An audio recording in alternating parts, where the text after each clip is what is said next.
Welcome back, Guardians. Yeah, loading into some freelance Gambit. I'm going to put some work on a seasonal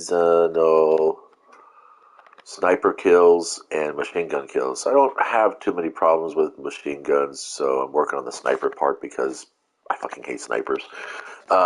Dislike them for the main reason why that it's very difficult to get ammo for them. Apart from that, they've done everything they can to balance snipers in PvP, but they've destroyed them for PvE. So in strikes and Gambit, your sniping is going to be a real pain in the ass. In player versus player Crucible stuff, your sniping is going to be an opportunity kill, basically, at best. That's not really the point. I've already talked about this. What I kind of want to talk about is this morning when I logged into my console, I get this advertisement for Meet Your Maker. It's a new game coming out. Details are at its website, meetyourmaker.com, right? Is that it? If you're on PlayStation 5, you can just go there and it'll actually have it set up for you. But in any case, so it's a post-apocalyptic first-person builder and raiding game, is what its first line says here. Set, of course, in the After-Earth kind of scenario, where the world is basically dying. There's a thing called a chimera that you're trying to protect or create. You are literally collecting and defending genetic material, which in the movie, I mean, in the game trailer, it looks like this red, reliquary. And so it is basically a build and raid game like Rust. I wouldn't say it's so much of a survival game. They didn't really talk much about the survival aspects in the trailer. They focused mostly on the whole, you're building a trap maze around this resource, and other players are expected to come in and try to take it. I'm imagining there's not going to be an offline mode to this or a PvE version of this, as opposed to something like, say, Conan Exiles, where there is an actual player versus environment kind of mode to it, and there's an offline mode to it, which of course is by default PvE. Um, so this is going to be a game driven by multiplayer servers, maybe not massive multiplayer servers, but something kind of like along the lines of, say, well, Destiny or Overwatch or Fortnite. You're going to get about maybe 20 players on the server at a time. Anything above that probably would be a problem. Just my experiences with Rust. Rust was a pure survival game. You could basically go a few days without ever running into another player who wanted to kill you for your stuff. And then there were a few servers from what I've heard. I played the demo, the free to play demo, the beta, and it was everything that everybody ever said it was, nightmare wise. You had if you didn't like bulk up right off the bat. Signing out anywhere outside of the neutral zone meant you were basically coming back in dead, um, or trapped by somebody else's building. I don't know that this game will do that. Like I said, it just got the teaser this morning, so I'm kind of thinking, okay, so not quite Conan Exiles, because Conan Exiles does support and promote a large player versus environment type gameplay. You can actually form clans, and with those groups of players, you can. Whoops, I shortened my grenade. Um, you can actually go and explore dungeons and worlds and build fortresses and little cities and things like that. Although the city building aspect now has been curbed a bit because Funcom is really being cautious about people exploiting and abusing the building mechanic to basically lock down games where you can't do anything. And it's worse in PvE, from what I experienced, because at least in PvP you can blow shit up if it's in your way, whereas in PvE in Conan you are locked out. You can't destroy anything of theirs. You can literally have an open air crafting station and nobody can fuck with it. You can have thralls hanging out all over the place, belly dancers or whatever, and nobody can kill them.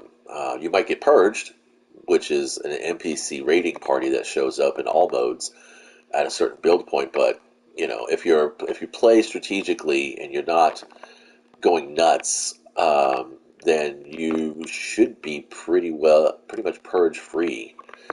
God, God dang it, dude! I really would like to get some special ammo. This is what I'm talking about with snipers being so bullshit.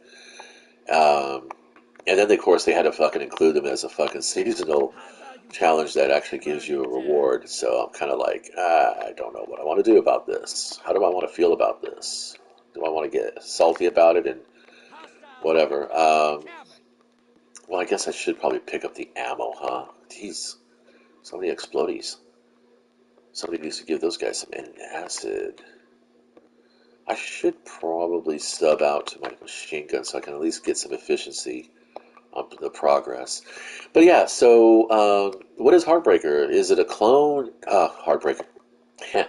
I'll explain Heartbreaker here in a few seconds. What is Meet Your Maker? Is it a Heartbreaker? Is it a clone?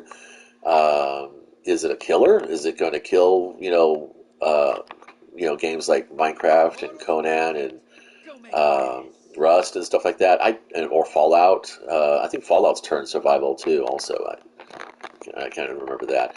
But yeah. So what is a Heartbreaker? Heartbreaker is a term that's actually more prevalent amongst tabletop gaming.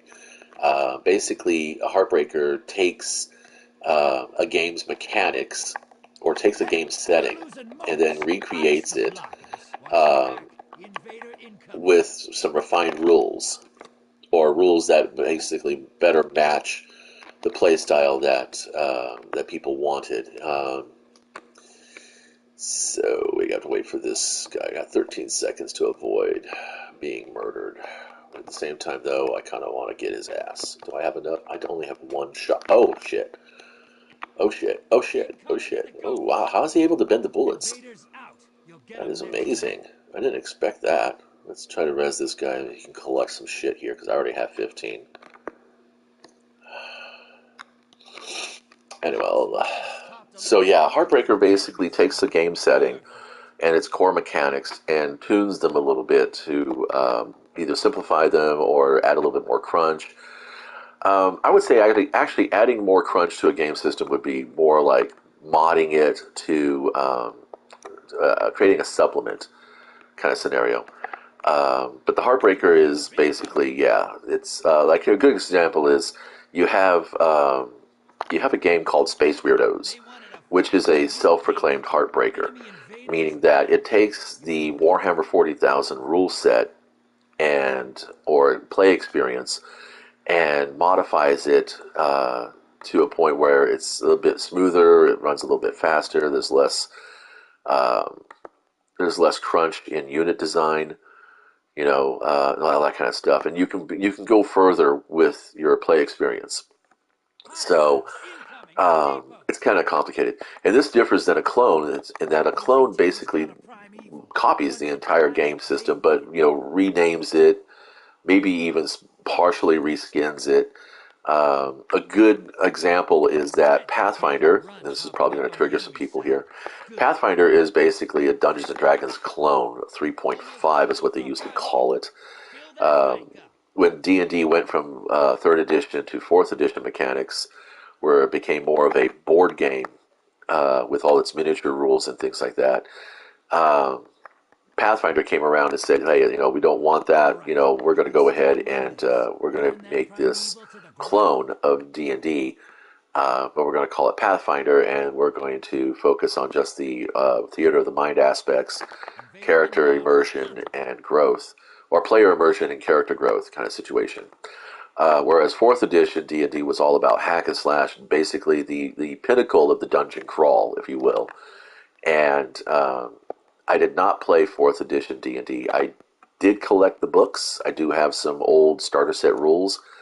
And I did play the miniatures game, though. There was a miniatures game that came out around the time of fourth edition D&D, and I did play that. It was a lot of fun. And I did use it actually as the model for combat in some of my rules light versions, which is kind of an oxymoron when you think about it. In some of my rules light versions of D&D, basically I played what they call BXMI, basic, expert, master, and immortal. The old red box, the original red box rules, and I'm talking like from the late '80s. Moldvay edition, as it's sometimes called as well. But anyway, I would play those rules, but I would use the D&D miniature combat rules to basically go through combat real quickly. Hey, you got me back! Yay! Super awesome. Glad I was here to make your day. I'm just here to collecting fucking progress on my bounties and shit. um, but yeah, so that's the difference between a Heartbreaker and a clone. Heartbreaker changes the current system to the point where it's kind of its own standalone, and then of course the clone is just taking the whole system itself, adding a few tweaks there to kind of make it your own, but at the same time it's basically totally interchangeable with its root system. And then, of course, you have killers. Now, a game killer is something that I think really is more rooted in video gaming.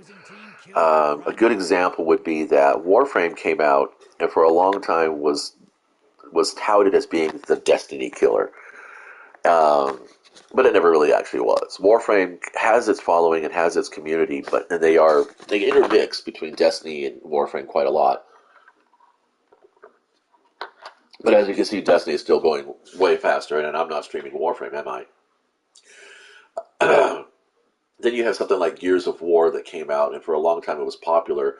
Some people called it the Halo killer, but it wasn't really a killer. Um, I think there's more commercial failures in the term that games that have sprung up at the same time or within the same 5 year period as the genre was emerging. Um, for instance, if you think about the battle royale games, you had Fortnite, you had Overwatch, and then there was this one that came out that was kind of like Destiny. Oh shit, I can't even remember its name. But it had a TV show for a little bit, everything like that. It was going to be the massive multi-platform game slash experience where they had TV shows, they would have toys, they would have video games, board games, all kinds of merch and stuff like that, and it just basically shat itself out there, died in its bed for the most part. But yeah, so that's not really that game wasn't actually killed by its um,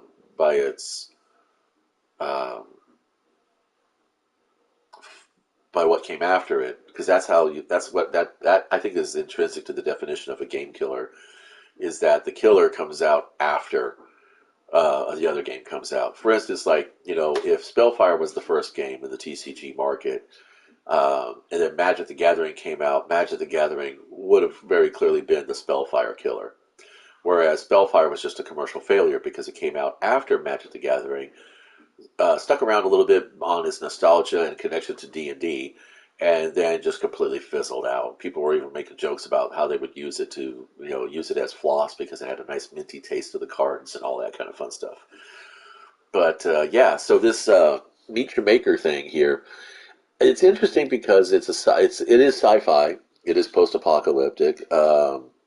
It's unclear if you play a human or a robot, but they show a lot of robotic forms, and then these horrifically designed mutants, which really look kind of like somewhere between a Walking Dead zombie and the Flood, which are thematically about the same thing. Parasitosis, takes over and you know turns the host into basically a vehicle. But anyway, yeah. So there's let's see if I read the little blurbs here. The world is dying. I covered that. Create to destroy. Yeah, you make your little fortress to protect your resources. Outwit to survive. Yeah, test your grit and wit by raiding other people's shit. Cooperate and connect. Combine your creativity and build with a friend, or join forces to raid outposts as a team or two.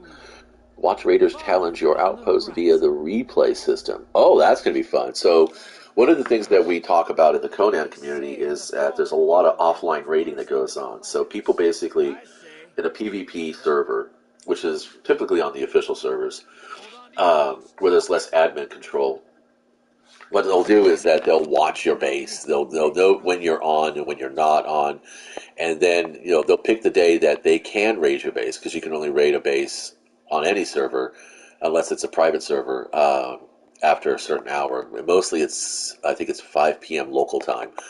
So what they'll do is they'll wait for you not to be there, and then they'll come in and they'll blow up your shit, take all your thralls, kill your followers, destroy your boxes, and steal your loot. And it's like that's kind of a cheesy thing, but really when you think about battle tactics, striking the enemy where they're not, that's like Sun Tzu page 2, I think, honestly. So I personally have always been the one that's like sits there going, oh yeah, that sucks, but maybe then you should probably not be playing a server that has an active PvP community, which has always been my thing.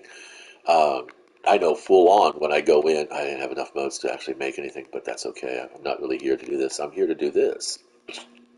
God dang it, the flinch on. I'm not even being shot at, and I'm like missing my shots here. What the heck? Of course, I did build this sniper wrong, so. Actually, wait. Yeah, I did build it wrong. um, so, yeah, that's kind of all I really wanted to talk about. So, this Meet the Maker game, yeah, I joined its mail list. We're going to see what's happening. It doesn't indicate how much it's going to cost. I'm guessing it's probably going to be a $50, $60 game. Most games these days are that.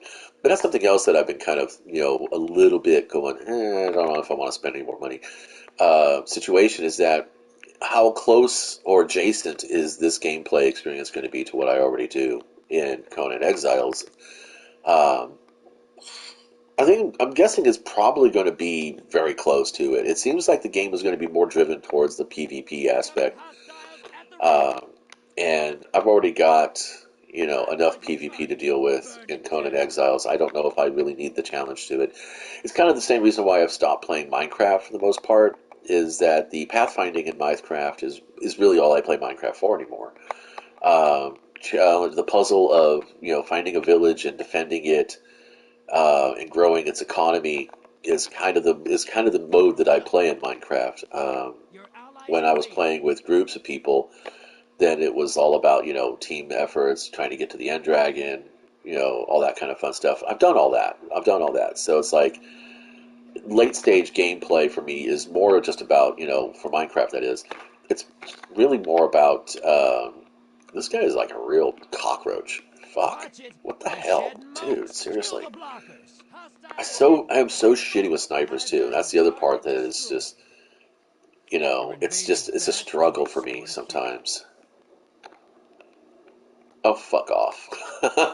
I tried to ADS for the snipe and fucking whatever. My bad for fucking wanting to be like up close and personal, huh? Alright, stole your kill. You can hate me later. What was I talking about? Oh yeah, not playing Minecraft anymore. So, right now, in Conan Exiles, I'm just playing along. I'm leveling some followers and exploring the sorcery things, trying to collect, withered skulls seem to be a bit of a challenge to pick up. Even in the dreaming city, even in the unnamed city, yeah. Um, it's like they're skeletons, and then the odds of pulling someone's head off of their corpse with a hatchet is pretty darn good. But yet it's like I'll go through and clear out an entire neighborhood in the dreaming city, in the dead unnamed city. Excuse me. I wish I had a real. I think it has a real name in lore, but I'll have to. Oh, come on! What is with this? It's like this. Fuck off! What the hell? Just die already. Sweet. Thank you. Yeah, I'll clear out like a whole quadrant of the city and maybe get one skull. I need 20. I'm hunting for 20. And it used to be back in the uh, early game, there was, you were practically drowning in fucking skulls. You were throwing them in the fucking grinder just to make bone meal. People were placing them all over the place and making decorations and patterns with them. What the hell? This game has really become all about skill shots. It really has. It used to be that you could get some pretty good damage off the body, but it's like you gotta hit the crit spots now. I don't know. This this upscaled difficulty to meet with the power creep just kind of kills the buzz. Oh, fuck off. Yeah, and my aim has just been really wacky today for some reason. It's like my focus is just all the fuck out of here. Somebody just keeps killing everything else too, which is fine. I mean, yeah, I'd like to win. I don't come here to lose. Oh, jeez. Well, at least I got heavy ammo and stuff for this. Where is the Joker? Yeah, shoot at me because I am the only motherfucker at this fucking end of the map. You got so many other targets that are closer to you, but you're shooting at me. What the fuck for? I mean, fucking seriously, dude. Shouldn't you be defending your emissaries? Right? You'd think, right? I mean, I don't know. Am I wrong about this? I missed her.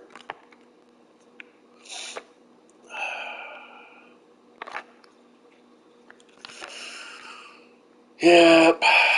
It's gonna be one of those days. I'm gonna probably break out the board games and fucking do some mini painting and shit. I mean, I didn't expect to get all of my sniper kills done today, but, fuck, man. It'd be nice to get some. And we lost again. That's two in a row. Yeah, whatever. So, yeah, Meet Your Maker. It's going to be interesting to see gameplay of it. I don't think I'm going to buy into it because the build and defend mode is already there for me in Conan Exiles. And that's kind of the thing is that, you know, maybe you like a certain genre of game, you play the entire thing. I used to do that. But really what it came down to is after about a year or so playing all those different games, I found the one that best served my interests and my desires or satisfied my game experience. Um, and then that's what I'd end up playing. Like for instance, I played Skyrim all the way through many times over. I played Elder Scrolls for a while, and Elder Scrolls is a straight up MMORPG, just like Warcraft and oh shit, can't remember any of the names, but you understand what I'm saying. So I have Elder Scrolls Online if I just want to play a simple point and quest kind of point and click quest kind of scenario. I have Destiny for my first person alien shoot 'em up, and I have Conan Exiles for my build survive uh, exploration kind of game. Now the thing is that Minecraft, like I said, it provides a procedurally generated map each time you load a new world, so you can pathfind it, and it's fun to explore that. But apart from the fact that what I do in Conan Exiles is exactly what I would be doing in Minecraft. I'd rather play Conan Exiles. One, it's a franchise that I enjoy, the Conan franchise, or intellectual property, some people will call it.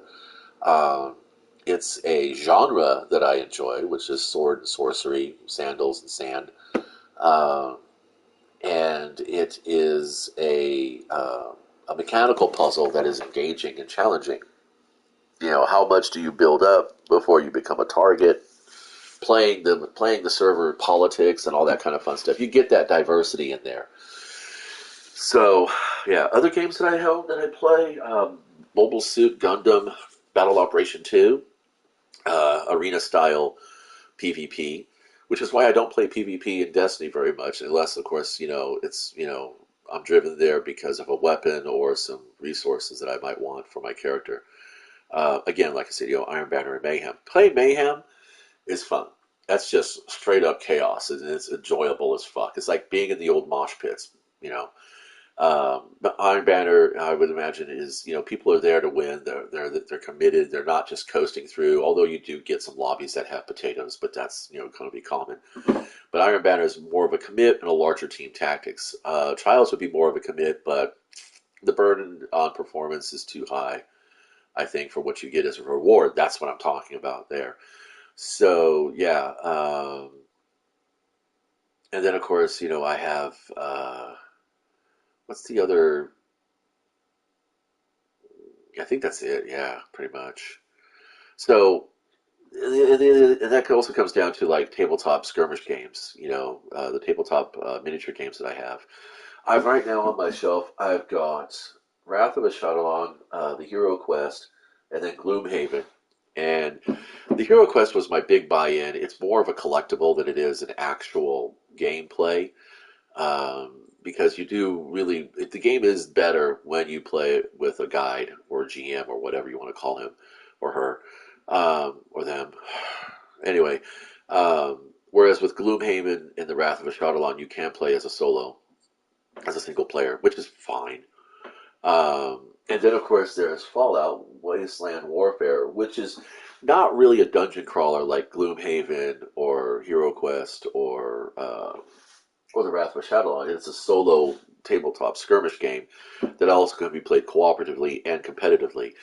Now, in that respect, I also have 5 parsecs from home, and Space Weirdos does have its own AI to run a bad guy for yourself if you want to just play a quick skirmish game.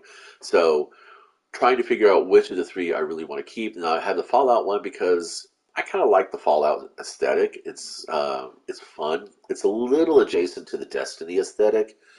You know, you have a struggling, recovering humanity. Um, because Destiny is not a post-apocalyptic game. It's not a survival setting. It's basically a you know, I would say it's a recovering game. It's a recovery game kind of situation where humanity is trying to rebuild itself and survive against the ongoing threats of its of new predators and stuff like that. So yeah, I can have some kind of meandering here.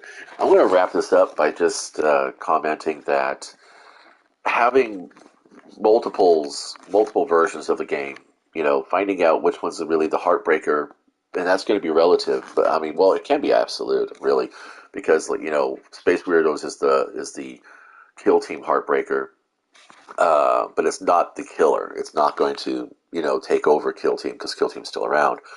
Um, and but it's not a clone either because the mechanics are changed enough that you can't say that this is going to be this or anything like that. Whereas Pathfinder is definitely a clone of Dungeons and Dragons, and it tries to be a heartbreaker, but it's not quite there because Pathfinder has a lot more crunch in it than it likes to present. And then you have a game like Five Torches Deep, which is a direct heartbreaker for 5th edition. It cuts away all the feats, it cuts away all the different skills and shit. You have your 6 character stats, you have armor class, you have hit points, you have a save, a single die save for pretty much everything. And you're lucky if your character gets past 5th level. They're not superheroes in Five Torches Deep. It's kind of like old school slash 'em ups mixed with the 5th edition mechanics with advantage, disadvantage, and positioning. So yeah, that's kind of just a light discussion there, I guess. Anyway, I'm out of here. Well, I'm going to stop the stream basically and try to do a couple more things for this targeted effort. How far am I? Oh, only 3% to go on sniper rifles, and I can say, fuck it. Actually, you know what? Let's see. Do I have enough resonant material to... I'm still missing... I think I'm missing 200 resonant elements. It's too bad. It really is just too bad that we can't convert this to elements. Because I'm at max, and every gun I break offers more, and I'm not being able to use it. We shouldn't be earning this faster than this. It's kind of like oh, I'm earning $10 bills faster than I'm earning pennies. And I mean even Ascended Alloys. I'm earning I think 10 is my cap here pretty soon. I'm going to be fucked out of that pretty soon. Um, well, I guess I could do a partial build on the sniper rifle. I'm still trying to figure out what I want out of the Beloved. I know people really like it, and they get so... I mean, there's tons of videos about, montages and shit with this gun, and I'm like, let's see what Light GG says I should do. I know I said I was going to close this up, but we're going to go for it. We're just going to get this done real fast, and then you guys can... Oh, come on. I suppose I could always just mute the mic and just continue gameplay. You can sit and watch the next hour or so of me basically being frustrated in Gambit. It still needs to be a fucking special arena. I just need to do that. I just built that too. I'm really kind of excited to do that. I'm going to reshape. I don't know if enhanced perks are going to be worth it. There's only one element. Oh, sniper rifle. So, let's see. We got the beloved. And let's see. I'm only going to be doing PvE, so I don't need to worry about PvP. But we have three barrel choices that they're recommending here. Fluid barrel for handling. Okay. Corkscrew rifling is the one I chose. That's a stability perk. And then small bore, which is stability and range. I think stability and range is probably going to be a better choice. Under clips, we have ricochet rounds. I finally have access to that, so I'm definitely going to do that. Increases stability. Always. Always stability. No distractions. Really? No distractions. Aiming this weapon for a very short period of time reduces flinch. You know what? That is good. And then let's see. I don't think I have enough for this. Oh, I do. Do I? Yeah. Do I? No, no, I don't. I'm 200 low. Um, and then it's definitely a split between incandescent and box breathing versus the PvP choices of moving target and quick draw. Now, see, moving target increases movement speed and improved target acquisition when moving while aiming down sights. And then this says, yeah, see, I'm going to have to take it up to 16. So, Farb. Let's just do this for now. Let's make this happen. Yeah, yeah, yeah. Whew. Um, yeah, we only have a few levels left to go. So how much more do I need?